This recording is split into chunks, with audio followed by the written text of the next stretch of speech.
i-serve lang po namin yung warrant. Okay.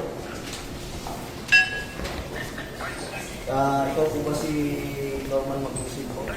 Alias Francis Leo Marcos? Hindi.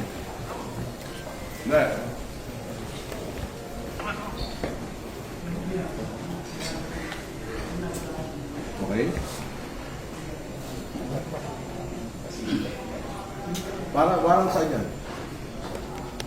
Bago pa po yun, ayahin pong basahan ko po kayo ng ano. Kita mo, sir? Kita mo? Operatiba ng CIVD.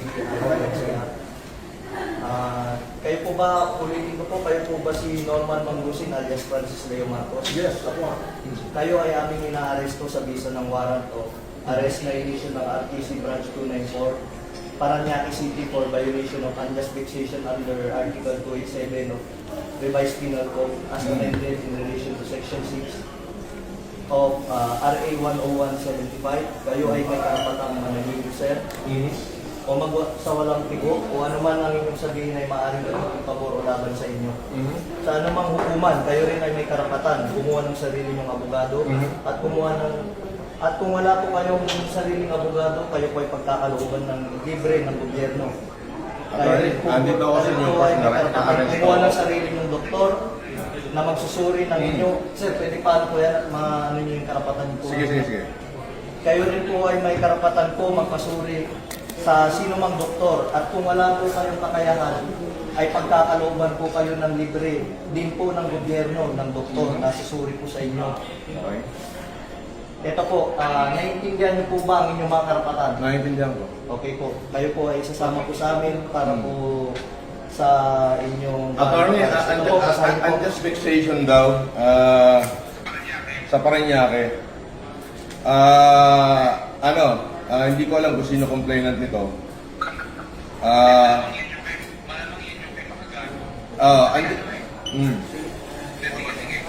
Andito ako sa Newport, ina-arresto na nila ako, sasama ako ngayon, hindi ko natatapusin itong pagkain ko. Inilive na nila ako.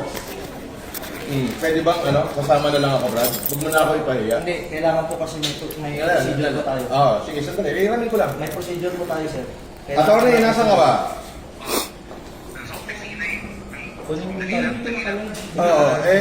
Kailangan bailan nyo na ako rito.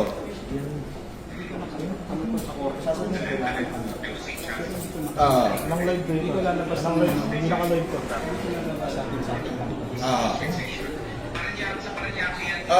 Sandali lang, kausapin ko lang abogado ka. Sa Paranaque, eto, binibidyoan na ako rito. Ewan ko kung may vlogger dito.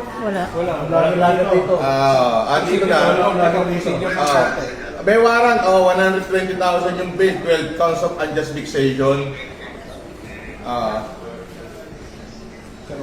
Ano? Kayo nagsasabi. Paano to, attorney? Andito naman pala, tinitigilan pa kami.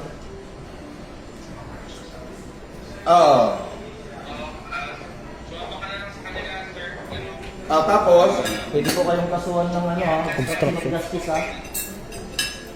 Sige, please. Sasabihin nyo, hindi nyo pa alam. Ginagawalan nyo kami mag-video, pero pwede ka lang mag-vlog. Pwede ba yun? Sir, sino daw pwede contact person dito? Sa office naman, sir. Sir, sa CIDG-NCR na lang, sir, sa Camp Crame. Nakasaad yun. Bawat CIDG-NCR kailangan. So, doon yung ako dadalhin sa CIDG-NCR. Yes, sir. Lang Krame. Yun nga po. So, dadalhin daw ako sa CIDG-NCR Camp Krame. Ay, hindi ba ganun yung process? Pag may warrant at meron lang reliable knowledge. Doon daw ang office ng CIDG-NCR sa Camp Krame. Pwede namin pasukin. Wala makakapigil sa amin.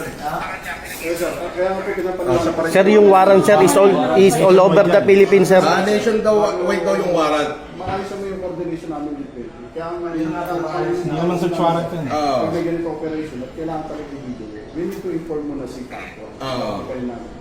Ganun po kasi yung process ng Taco. Opo, may process po. Pero yun nga po, may knowledge na po. At bibigay sa history na ito mo, dito natin. Pwede mong malis. Sandali, attorney. Ano yan? Pwede mong ano yan eh. Pwede mong... Tara na.